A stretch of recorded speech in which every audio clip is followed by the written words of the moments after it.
আয়নীয়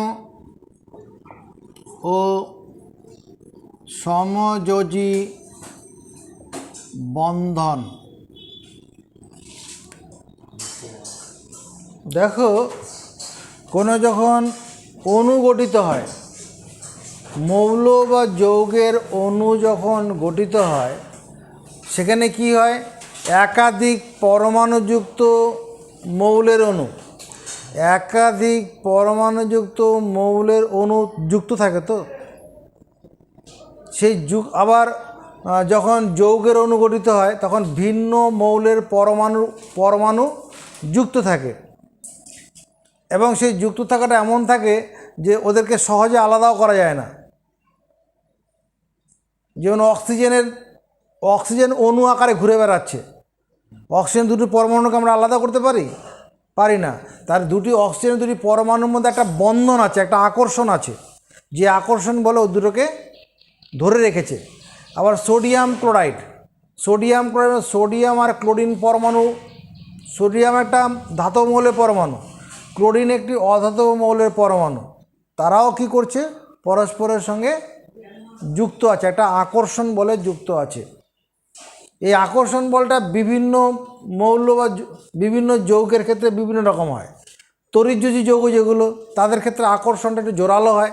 যেগুলো সমযোজী যৌগ, তাদের মধ্যে আকর্ষণটা দুর্বল প্রকৃতির হয়। দুর্বল প্রকৃতির আকর্ষণ থাকলে তাদের মধ্যে পরমাণুগুলোকে আলাদা করে সহজেই দেওয়া যায়। এবার এই যে আকর্ষণটা, আকর্ষণটা দুর্বল সবল কীরকম হয়, যখন দুটো বন্ধু যদি দুজনের হাত একে অপরের সঙ্গে শুধু গায়েটা টাচ করে থাকলে তখন একজনকে টানলেই আরেকজন থেকে আলাদা হয়ে যাবে। এবার যদি হাতের মধ্যে হাত ধরে থাকে, একে অপরের হাত ধরে থাকে, একজনকে টানলে আরেকজনের সঙ্গে এগিয়ে যাবে না ওখানে। তাহলে কি, ওই হাত ধরে আছে যখন ধরে আছে মানে তখন আকর্ষণটা দুজনের মধ্যে জোরালো আছে। যখন এমনি আলগাভাবে রয়েছে দুজন একসঙ্গে, তখন আকর্ষণটা দুর্বল প্রকৃতির আছে।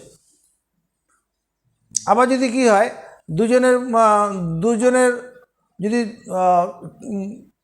দুজনের যদি কোমরের মধ্যে মনে করা একটা দড়ি দিয়ে আটকে দেওয়া যায়, তাহলে পরে কী হবে, আকর্ষণটা আরও বেশি হবে। এই আকর্ষণ মানে এখানে দড়ি দিয়ে আটকানোর ব্যাপারটা বলতে, মনে কর দুজন এরকম পাশাপাশি দাঁড়িয়ে আছে, এবার সেই একজনের হাতের কুনির এই যে হাতে যে গ্যাপটা হচ্ছে, এই গ্যাপের ভেতর দিয়ে হাত ঢুকিয়ে, এবার যেরকম যে সাঁতালি নৃত্য যেমন হয়, একজনের হাতের ভিতর দিয়ে আরেকজন হাত ঢুকিয়ে নেয়, ওই অবস্থায় যদি চেন করে থাকে তখন একজন থেকে আরেকজনকে সহজে আলাদা করা যাবে না, মানে ওখানে আকর্ষণটা বেশি আছে। আবার কখনো যদি এমনি আলগাভাবে ধরে থাকে তখন আকর্ষণটা দুর্বল আছে। এরকম আকর্ষণ সবল দুর্বলের উপর নির্ভর করে কী হয়, বিভিন্ন যৌগের মৌল বা যৌগের অণু গঠিত হয়ে থাকে। এবার যে আকর্ষণ বলের প্রভাবে কোনো একাধিক মৌলের পরমাণু বা ভিন্ন মৌলের একাধিক পরমাণু পরস্পরের সঙ্গে যুক্ত হয়ে অণু গঠন করে, তাকে বলে রাসায়নিক বন্ধন। এর কি বলছি, রাসায়নিক বন্ধন কি বলছি, যে আকর্ষণ বলের প্রভাবে, যে আকর্ষণ বলের প্রভাবে, যে আকর্ষণ বলের প্রভাবে একই মৌলের একাধিক পরমাণু, একই মৌলের একাধিক পরমাণু, যেমন অক্সিজেনের অণু যখন গঠিত হয় দুটি অক্সিজেন পরমাণু থাকে, হাইড্রোজেনের যখন অণু গঠিত দুটি হাইড্রোজেন পরমাণু থাকে। তাহলে যে আকর্ষণ বলের প্রভাবে একই মৌলের একাধিক পরমাণু বা ভিন্ন মৌলের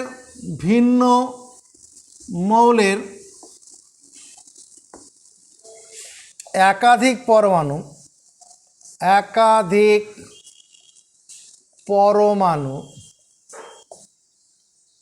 যুক্ত হয়ে কি করে,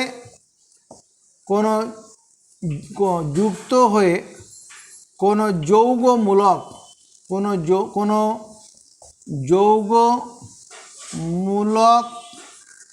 বা যৌগের অণু, যে আকর্ষণ বলের প্রভাবে একই মৌলের একাধিক পরমাণু বা ভিন্ন মৌলের একাধিক পরমাণু যুক্ত হয়ে কোনো যৌগমূলক, এখানে যে আকর্ষণ বলের প্রভাবে একই মৌলে একাধিক পরমাণু বা ভিন্ন মৌলে একাধিক পরমাণু যুক্ত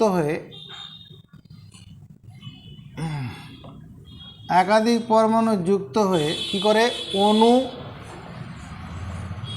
অণু বা, এটা ভালো হচ্ছে না, যে আকর্ষণ বলের প্রভাবে একই মৌলে একাধিক পরমাণু যুক্ত হয়ে কি করে মৌলের অণু বা একাধিক ভিন্ন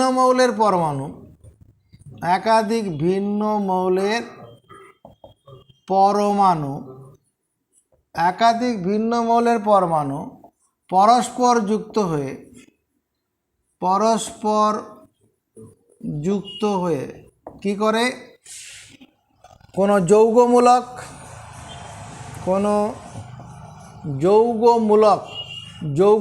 কোনগুলো, যেমন OH hydroxyl, sulphate SO4, carbonate CO3, এরকম কোনো যৌগমূলক বা যৌগের অণু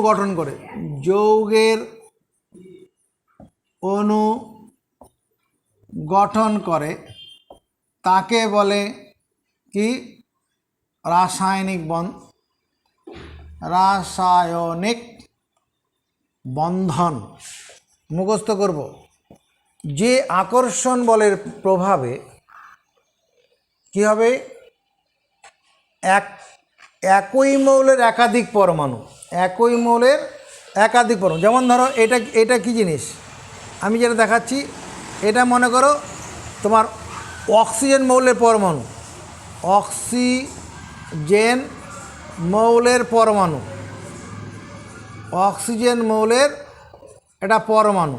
তাহলে অক্সিজেন মৌলের অণু কীভাবে করে, এই একটা পরমাণু আরেকটা অক্সিজেন মৌলের পরমাণু এদের পাশাপাশি থাকবে, এদের মধ্যে একটা আকর্ষণ বলে যুক্ত হয়ে এই অক্সিজেন অণু তৈরি হবে, কিভাবে হচ্ছে সেই আকর্ষণ বলটা কি ধরনের আকর্ষণ বল, এটা আমরা পড়াতে যাব। এটা হচ্ছে অক্সিজেন পরমাণু আর হচ্ছে অক্সিজেনের অণু, একই মৌলে একাধিক পরমাণু। আবার ধরো এটা মনে করো আমি দিচ্ছি তোমাকে একটা কার্বন, এটা হচ্ছে কার্বন পরমাণু, এবার এটা কার্বন পরমাণু বলছি, আর এটা কি বলছি, এরকম পরমাণুটা কি অক্সিজেন পরমাণু বলছি,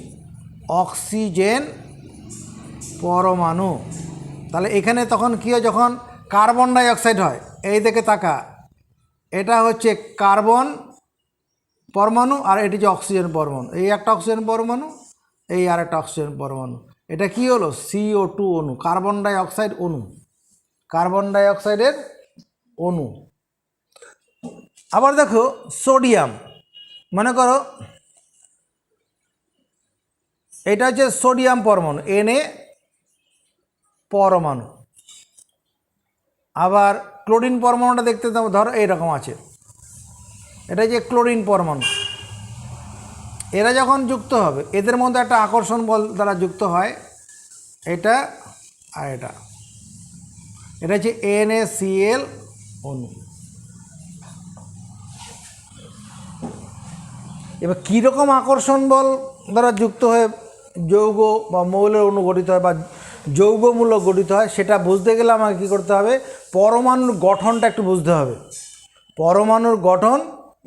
হবে, যে পরমাণু গঠনে মানে কোনো মৌলের সর্বশেষ কক্ষপথে এখানে এই যে রাসায়নিক বন্ধন যেটা হবে, সেই রাসায়নিক বন্ধন গঠিত হয়, একটা হচ্ছে ইলেকট্রন আদান প্রদান হয়, সর্বশেষ কক্ষপথে ইলেকট্রন আদান প্রদান করে যেটা যে বন্ধন তৈরি হবে সেটা হচ্ছে আয়নীয় বন্ধন। এই আয়নীয় বন্ধন এটা ইলেকট্রন আদান প্রদান করে হয়, ইলেকট্রন আদান প্রদান কোথা থেকে হয়, শেষ কক্ষপথে ইলেকট্রন। তাই পরমাণুর নিউক্লিয়াসে কি আছে, ধনাত্মক তড়িৎধর্মী প্রোটন কণা আর নিস্তড়িৎ নিউট্রন কণা। পরমাণুর নিউক্লিয়াসে কি আছে, ধনাত্মক তড়িৎধর্মী প্রোটন কণা। আমরা যখন একটা পরমাণুর কথা ভাবি, যদি পরমাণুর কথা ভাবি তাহলে এই পরমাণুর এই ভেতরে যে নিউক্লিয়াস, যেখানে কি আছে প্রোটন কণা আছে, ধনাত্মক ধর্মী প্রোটন কণা আছে, নিস্তড়িৎ নিউট্রন কণা আছে। আর এই নিউক্লিয়াসকে কেন্দ্র করে বিভিন্ন কক্ষপথে ইলেকট্রনগুলো আবর্তন করে। নিউক্লিয়াসকে কেন্দ্র করে যে কক্ষপথগুলো, প্রথম কক্ষপথটার নাম কি? কে। যে কক্ষপথে সর্বাধিক কটা ইলেকট্রন থাকতে পারে? বলো দুটি। কে কক্ষপথে সর্বাধিক কটা ইলেকট্রন থাকতে পারে? দুটি। কে এর পরে কী কক্ষপথের নাম? কে এল। এল কক্ষপথে সর্বাধিক কটা ইলেকট্রন থাকতে পারে? তিনটি। ঠিক বলেছে রে অংশু? তিনটি বলছে প্রণয় মুখার্জি। এটা 8টি হবে। কোন কক্ষপথে সর্বাধিক কটা, কোন কক্ষপথে পরমাণু নিউক্লিয়াসকে কেন্দ্র করে কোন কক্ষপথে সর্বাধিক কটি ইলেকট্রন থাকবে সেটা 2n² সূত্র দিয়ে নির্ণয় করা হয়। পরমাণুর নিউক্লিয়াসকে কেন্দ্র করে, পরমাণুর নিউক্লিয়াসকে কেন্দ্র করে, নিউক্লিয়াসকে কেন্দ্র করে বিভিন্ন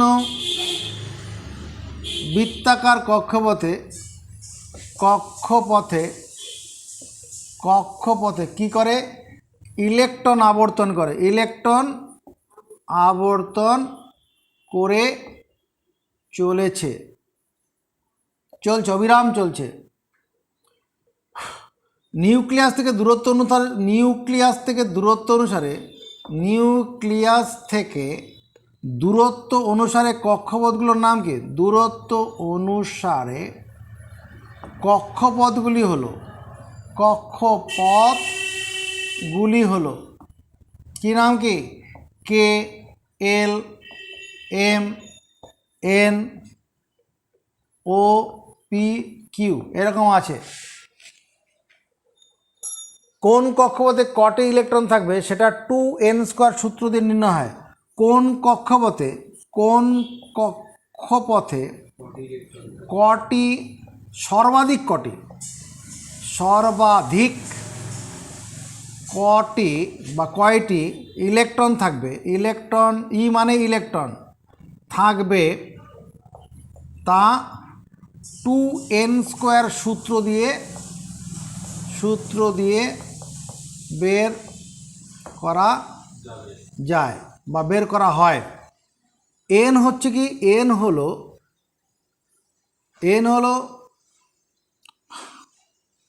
নিউক্লিয়াস থেকে দূরত্ব অনুসারে, এন হলো নিউক্লিয়াস থেকে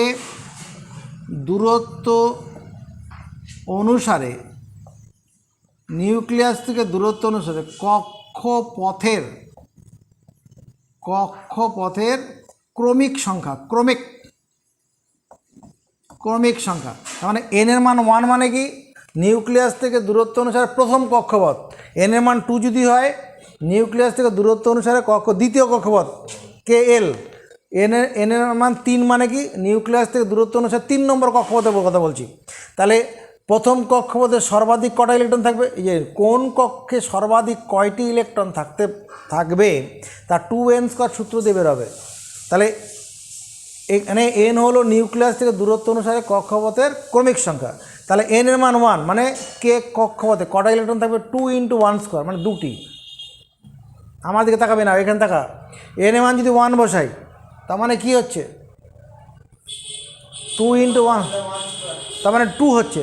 তাহলে কে কক্ষপথে সর্বাধিক 2টি ইলেকট্রন থাকতে পারে। এন এর মান 2 বসা, 2 মানে 4 আর 4 × 8, তার মানে নিউক্লিয়াস থেকে 2 নম্বর কক্ষপথ মানে এল, সর্বাধিক কটা ইলেকট্রন থাকবে? 8টি ইলেকট্রন। এন এর মান 3 বসাও, 3² মানে 9, 9 × 18। তাহলে এম কক্ষপথে সর্বাধিক কটা ইলেকট্রন থাকবে? 18টি ইলেকট্রন থাকবে। এবার এরকম তো আছে, এন এর মান যদি 5 হয় তাহলে 2 × 5² মানে 50। তাহলে এন এর মান 5 কখন হবে? 1, 2, 3, 4, 5 ও কক্ষপথে সর্বাধিক 50টি ইলেকট্রন থাকবে। কিন্তু কোন কক্ষপথে কটি ইলেকট্রন থাকবে তার একটা সীমাবদ্ধতা আছে। এই কথাটা বলা হলো। এরপরে বলা হয়েছে কি কোন কক্ষপথে কটি ইলেকট্রন থাকবে তার একটা সীমাবদ্ধ। কী সীমাবদ্ধতা? কোনো পরমাণুর শেষ কক্ষপথে 8টির বেশি ইলেকট্রন থাকবে না। সীমাবদ্ধতার ব্যাপারটা এরকম, সীমাবদ্ধতা, এই সূত্রটার সীমাবদ্ধতা, সীমাবদ্ধতা বলতে কি বলবো? শেষ কক্ষপথে 8টির বেশি ইলেকট্রন থাকবে না। ব্যতিক্রম হিলিয়াম। শেষ কক্ষে 8টির বেশি ইলেকট্রন থাকবে না। ব্যতিক্রমকে হিলিয়াম, এইচই মানে হিলিয়াম। হিলিয়ামের ক্ষেত্রে 2টি ইলেকট্রন থাকে। হিলিয়াম ছাড়া অন্য যেই থাকবে শেষ কক্ষপথে 8টির বেশি, 8টার কম থাকতে পারে, 8টির বেশি থাকবে না। আরেকটা কথা হচ্ছে, এটা 1 নম্বর কথা। 2 নম্বর কথা, শেষ কক্ষপথের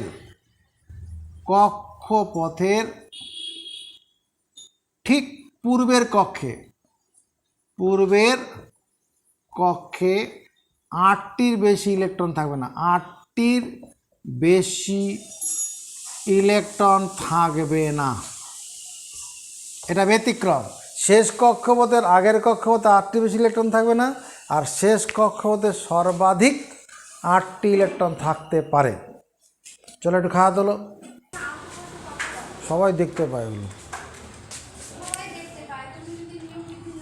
আচ্ছা, এরপরে দেখো, আমরা তো বলছি এই রাসায়নিক বন্ধন বা পড়তে গেলে আমার রাসায়নিক বন্ধন 2 রকমের আছে, সমযোজী বন্ধন, আয়নীয় বন্ধন। তো এটা পড়তে গেলে আমাকে পরমাণুর গঠন সম্বন্ধে পরিষ্কার ধারণা থাকতে হবে। তা পরমাণু ক্রমাঙ্ক কাকে বলে? মৌলের পরমাণু নিউক্লিয়াসে ধনাত্মক ধর্মী যে কয়টি প্রোটন থাকে সেই সংখ্যাকে বলে মৌলের পরমাণু ক্রমাঙ্ক। কোনো মৌলের পরমাণু নিউক্লিয়াসে, সঙ্গে সঙ্গে লিখে নাও, কোনো মৌলের পরমাণু নিউক্লিয়াসে কোনো মৌলের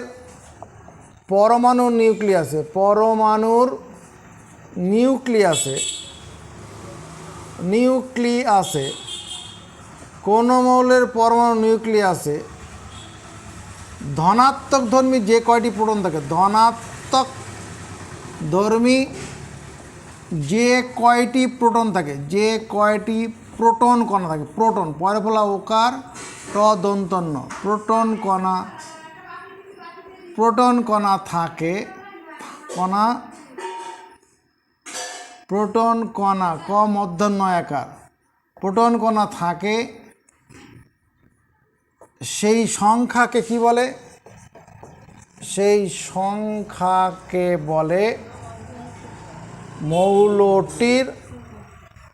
মৌলটির পরমাণু ক্রমাঙ্ক।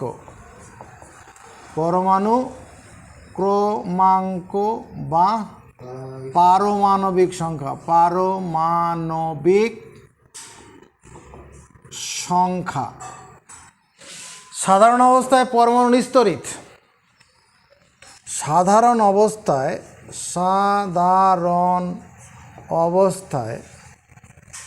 অবস্থায় পরমাণু নিস্তরিত। দন্ত নয় হস্যি দন্ত শয়তয় নিস্তরিত ত দশনা রহস্যি ত। সাধারণত পরমাণু নিস্তরিত, কারণ পরমাণুর নিউক্লিয়াসে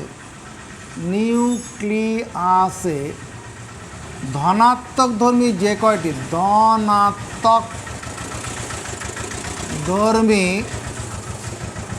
যে কয়টি কি আছে? প্রোটন কণা আছে। প্রোটন কণা রয়েছে। সাধারণ অবস্থায় পরমাণু নিস্তরিত, কারণ পরমাণু নিউক্লিয়াসে ধনাত্মক ধর্মী যে কয়টি প্রোটন কণা রয়েছে।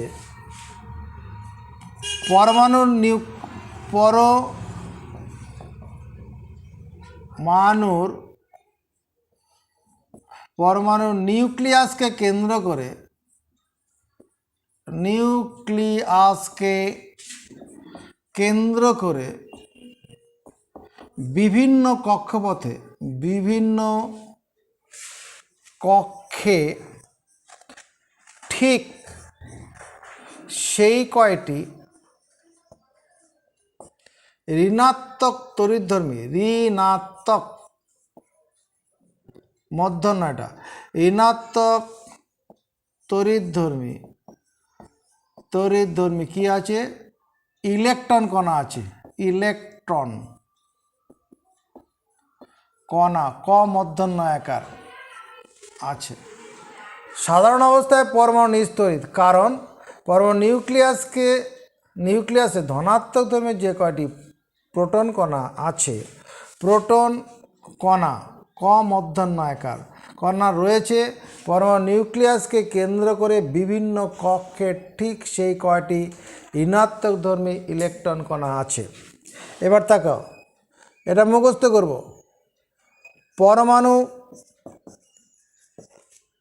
পরমাণুর নাম, পরমাণু ক্রমাঙ্ক, তোমার নিউক্লিয়াসের প্রোটন সংখ্যা,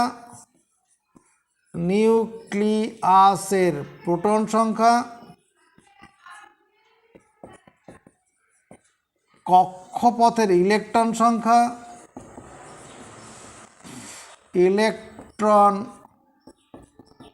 সংখ্যা আর ইলেকট্রন বিন্যাস এই ছকটা মুখস্থ করব। কখন? এখন। প্রথম পরমাণু যে হাইড্রোজেন, প্রথম পরমাণুর নাম কি? পরমাণুর নাম ও চিহ্ন। প্রথম পরমাণুর নাম পরমাণুর নাম, এখানে পরমাণুর চিহ্ন দিচ্ছি, চিহ্ন। পরমাণু হচ্ছে হাইড্রোজেন, এর চিহ্নটা কি দাদা? বলো এইচ। নিউক্লিয়াসের প্রোটন সংখ্যা 1, কক্ষপথে ইলেকট্রন সংখ্যা 1, ইলেকট্রন বিন্যাস কে সমান 1, মানে অর্থাৎ কে কক্ষে একটি ইলেকট্রন, অর্থাৎ কে কক্ষে একটি ইলেকট্রন আছে।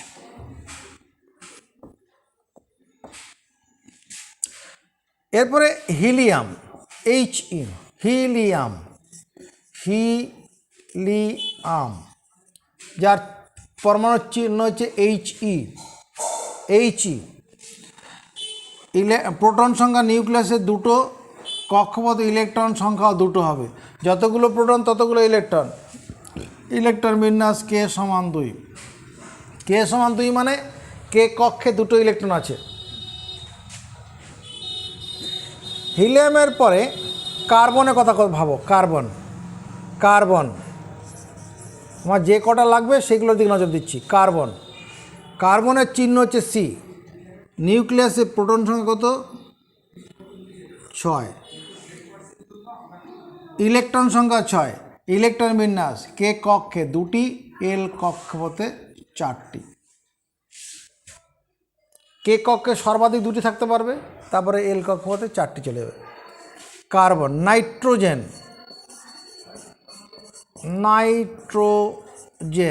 চিহ্ন হচ্ছে N।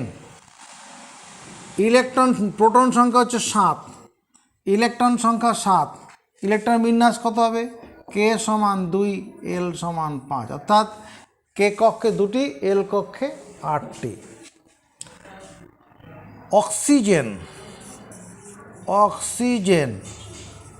অক্সিজেনের চিহ্ন O। প্রোটন সংখ্যা নিউক্লিয়াসে প্রোটন 8টা, ইলেকট্রন কটা হবে? 8টি। যতগুলো প্রোটন ততগুলো ইলেকট্রন। ইলেকট্রন বিন্যাস কি লিখব? কে সমান 2, এল সমান 6। ফ্লোরিন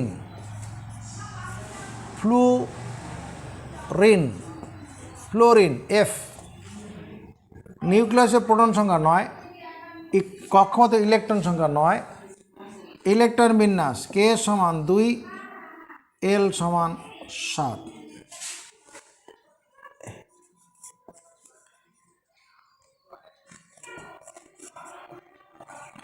নিয়ন Na। নিউক্লিয়াসে প্রোটন সংখ্যা 10, কক্ষপথে ইলেকট্রন সংখ্যা 10, ইলেকট্রন বিন্যাস কত হবে? কে কক্ষে 2, এল কক্ষে 8, কারণ এল কক্ষে 8টা পর্যন্ত হতে পারবে তো। তারপরে সোডিয়াম, সোডিয়াম এর চিহ্ন হচ্ছে Na, প্রোটন সংখ্যা কত? 11, ইলেকট্রন সংখ্যা 11, ইলেকট্রন বিন্যাস এ ভাই লোক ইলেকট্রন কে কক্ষে কটা থাকবে? 2, এল কক্ষে 8টি, এম কক্ষে 1টি, কারণ এল কক্ষে 8টি বেশি থাকতে পারে না, কে কক্ষে 2টি বেশি নয়, এল কক্ষে 8টির বেশি নয়। সোডিয়াম, ম্যাগনেসিয়াম, ম্যাগনেসিয়াম কত? ম্যাগনেসিয়াম, ম্যাগনেসিয়াম চিহ্ন Mg, নিউক্লিয়াসে প্রোটন সংখ্যা 12, ইলেকট্রন সংখ্যা 12, ইলেকট্রন বিন্যাস কী লিখব? প্রণয় মুখার্জি, কে কক্ষে 2টি, এল কক্ষে 8টি, এম কক্ষে 2টি বল। ম্যাগনেসিয়াম। ক্লোরিন, ক্লোরিন, ক্লোরিন কয়লয় ওকা রয়হস্যি দন্তন্য, ক্লোরিন Cl এর নিউক্লিয়াসের প্রোটন সংখ্যা 17, ইলেকট্রন সংখ্যা 17, ইলেকট্রন বিন্যাস কী হবে? কে সমান 2, এল সমান 8, তারপরে এম সমান 7, 8 আর 2 10 আর 7 17। আর্গন, আর্গন, আর্গনের কি চিহ্ন? Ar, কত? নিউক্লিয়াসে প্রোটন সংখ্যা 18, ইলেকট্রন সংখ্যা 18, ইলেকট্রন বিন্যাস কত? কে সমান 2, এল সমান 8, এম সমান, এখানে এম সমান তাহলে তো 8, সবশেষ কক্ষপথে 8টি বেশি থাকতে পারেন, 8টাও থাকতেই পারবে।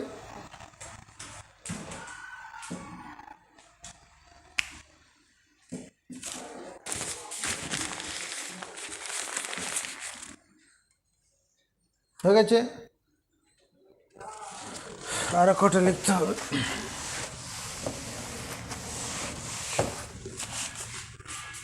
আর্গনের পরে আমরা নজর দিচ্ছি কার উপরে? পটাশিয়াম, পটাশিয়াম যার চিহ্ন কত? কে, ইলেকট্রন সংখ্যা কত? 19, নিউক্লিয়াস ইলেকট্রন সংখ্যা 19, কক্ষপথে ইলেকট্রন 19, ইলেকট্রন বিন্যাস কী লিখব?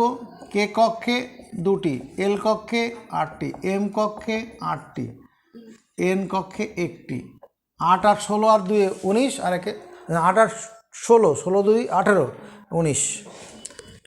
Last and final calcium, calcium আর লাগবে না, ক্যালসিয়াম হচ্ছে Ca, চিহ্ন Ca, প্রোটন সংখ্যা 20, ইলেকট্রন সংখ্যা 20, ইলেকট্রন বিন্যাস কে সমান 2, এল সমান 8, এম সমান 8, আর এন সমান 2। কোনো এখানে আমি এটা করতে পারবো না, এন কক্ষপথে কটা ইলেকট্রন থাকতে পারে?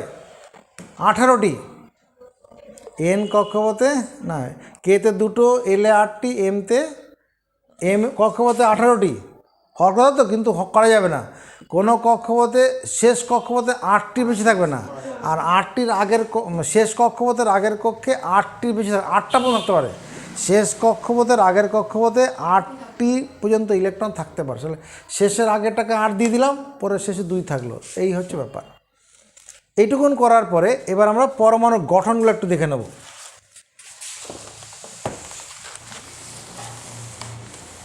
এটুকুন তোলা হয়ে গেছে, এগুলো মুখস্থ থাকার অসুবিধা হবে না, হয়ে যাবে মুখস্থ।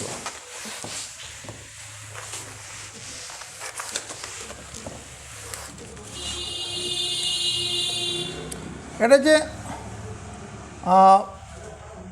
পরমাণুর গঠন, পরমাণুর গঠন এটা সরল চিত্র, সরল চিত্র। এদিকে তাকাও, পরমাণুর গঠন, আমি যদি হাইড্রোজেনের কথা ভাবি, তার নিউক্লিয়াসে একটি প্রোটন কণা আছে, আর বাইরের কে কক্ষপথে একটি ইলেকট্রন কণা আছে। এটা হচ্ছে হাইড্রোজেন পরমাণু। এই ভাই লোক, এটা হাইড্রোজেন পরমাণু। তাকাও, হাইড্রোজেন পরমাণুর সরল চিত্র কী হবে? একটা এরকম এইচ লিখে শুধু উপরে একটা এরকম দিয়ে দিলেই হবে, উপরে একটা পুটকি দিলেই হবে। এটা মানে ইলেকট্রন। এটা হাইড্রোজেন পরমাণু, এইচ পরমাণু, এইচ পরমাণু হলো, এটা এইচ পরমাণু। এবারে হিলিয়ামের কথা ভাবছি। এর এখানে ইলেকট্রন বিন্যাস কে কক্ষে একটা আছে। হিলিয়াম পরমাণু যদি হয়, এর নিউক্লিয়াসে কটা প্রোটন আছে? দুটি। আর ইলেকট্রন কটা থাকবে কে কক্ষপথে? দুটি। এটা এইচই পরমাণু,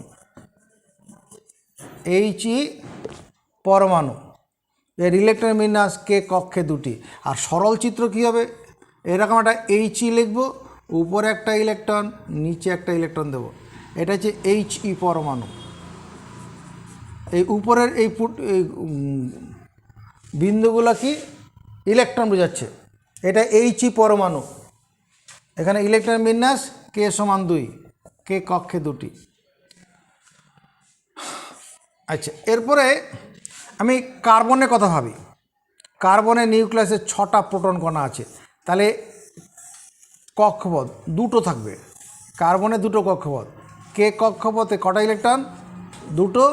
কে এল কক্ষপথে 4টি। এই যে 4টি, এটা কার্বন পরমাণু। এখানে কার্বন পরমাণু।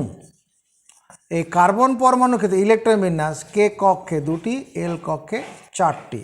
সরল চিত্র আমরা যখন এখানে পড়তে যাব, তখন এরকম সি দিয়ে উপরে একটা পুটকি, এইদিকে একটা পুটকি, এদিকে একটা পুটকি। এইটা হচ্ছে কার্বন পরমাণু, সি পরমাণু।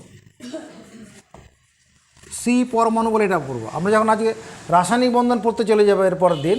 এইরকমভাবে এইটা মানে কার্বন পরমাণু, ঠিক আছে? এই কার্বন আসলে এই ঘটনাটা এরকম। এই ইলেকট্রন বিন্যাস কত আছে? কে কক্ষে দুটি, এল কক্ষে 4টি। কার্বনের পরে কাকে সম্মানিত করি? নাইট্রোজেনকে করি। নাইট্রোজেনের নিউক্লিয়াসে 7টি প্রোটন কণা আছে। কে কক্ষে কটা ইলেকট্রন আছে? বলো, দুটো আছে। এল কক্ষে কটা আছে? 5টা আছে। 1 2 3 4 5।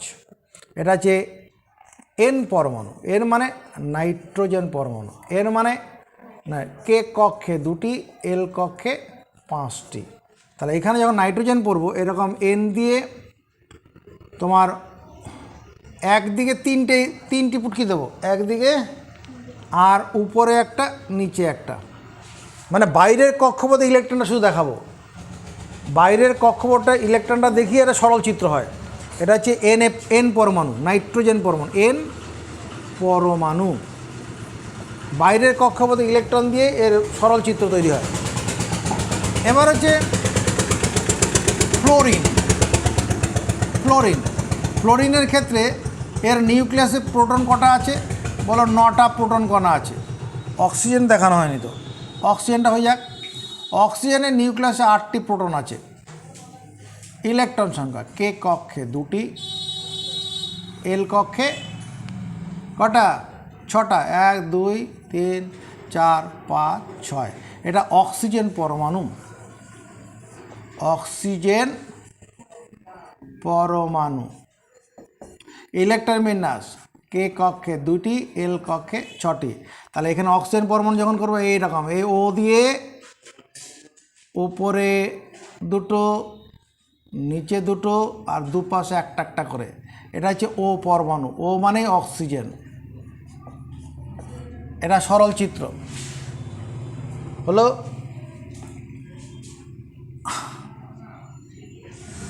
নিয়নের কথা হবে। নিয়নের নিউক্লিয়াসে 10টা প্রোটন কণা আছে। নিয়নের নিউক্লিয়াসে 10টা। তাহলে কক্ষপথে কটা ইলেকট্রন থাকবে? ওই 10টা ইলেকট্রন থাকবে। কে কক্ষপথে কটি? দুটি। এল কক্ষপথে 1 2 3 4 5 6 7 8। কে কক্ষে দুটি, এল কক্ষে 8টি। এটা কি পরমাণু? নিয়ন পরমাণু। নিয়ন পরমাণু। এটার এই নিয়ন পরমাণুর সরল চিত্রটা কী হবে? এন ই লেখা হবে, আর উপরে দুটো, পাশে দুটো, নিচে দুটো, এই পাশে দুটো, মোট 8টা ইলেকট্রন। নিয়ন পরমাণুর ক্ষেত্রে বাইরের কক্ষপথে ইলেকট্রনটা দিয়ে সরল চিত্র তৈরি হয়, বাইরের কক্ষপথে ইলেকট্রন দিয়ে সরল চিত্র। এখানে ইলেকট্রন বিন্যাস হচ্ছে K সমান 2, L সমান 8। এবার সোডিয়ামের কথা ভাবো, 11টি প্রোটন আছে নিউক্লিয়াসে। সোডিয়াম প্রথম কক্ষপথে 2টো ইলেকট্রন আছে, Kl কক্ষপথে 8টা ইলেকট্রন, 2, 3, 4, 5, 6, 7, 8। তারপরে M কক্ষপথে 1টা ইলেকট্রন আছে, K কক্ষে 2টি, L কক্ষে 8টি, M কক্ষে 1টি। এটা কি পরমাণু? Na পরমাণু। তাহলে এখানে সরল চিত্র কী হবে? Na লিখব আর উপরে একটা পুটকি দেব, এটা সোডিয়াম পরমাণু।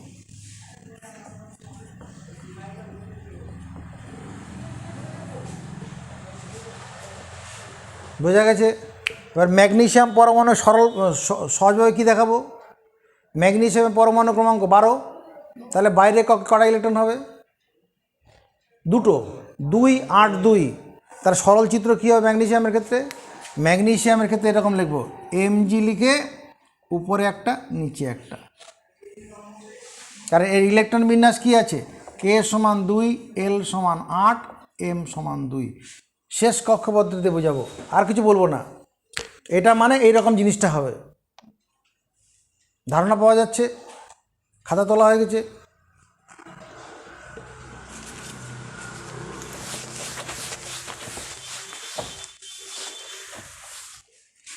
আর একটু হয়ে যাক ম্যাগনেসিয়াম। এরপরে আমরা চলে আসি ক্লোরিনের ক্ষেত্রে। ক্লোরিনের নিউক্লিয়াসে 17টা প্রোটন আছে, তাহলে প্রথম কক্ষপথে কটা ইলেকট্রন আছে? বলো 2টো। L কক্ষপথে কটা ইলেকট্রন আছে? 1, 2, 3, 4, 5, 6, 7, 8টা। তারপরে M কক্ষপথ কটা ইলেকট্রন থাকবে? 1, 2, 3, 4, 5, 6, 7টা। তার মানে এটা হচ্ছে ক্লোরিন পরমাণু। ক্লোরিন পরমাণু ইলেকট্রন বিন্যাস K কক্ষে 2টি, L কক্ষে 8টি, M কক্ষে 7টি। সরল চিত্র তাকারে ক্লোরিন Cl, উপরে 2টো, পাশে 2টো, নিচে 2টো, এদিকে একটা, মোট 7টা। এটা Cl পরমাণু।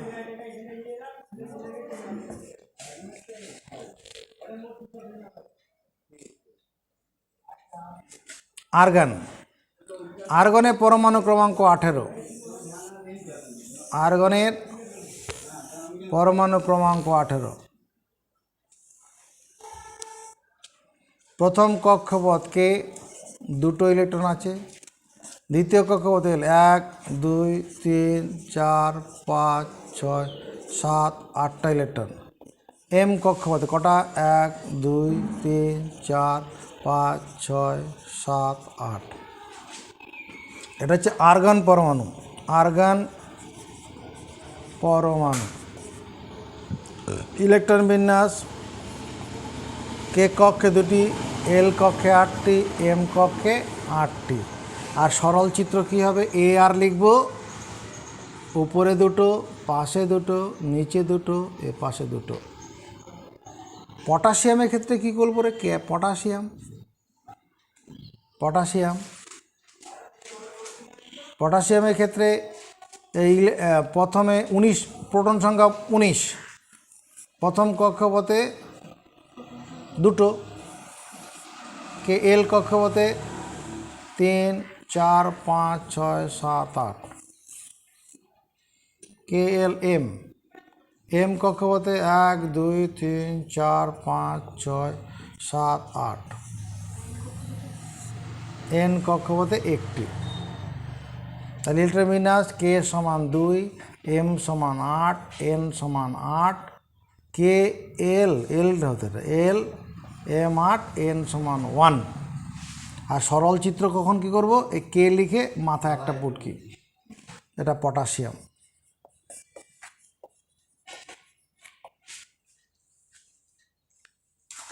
মাথায় ঢুকছে ব্যাপারগুলো? ক্যালসিয়াম করে নিয়ে একই রকম পটাশিয়াম মতো, ওর বাইরের কক্ষে 2টো ইলেকট্রন হবে, করে ফেলো।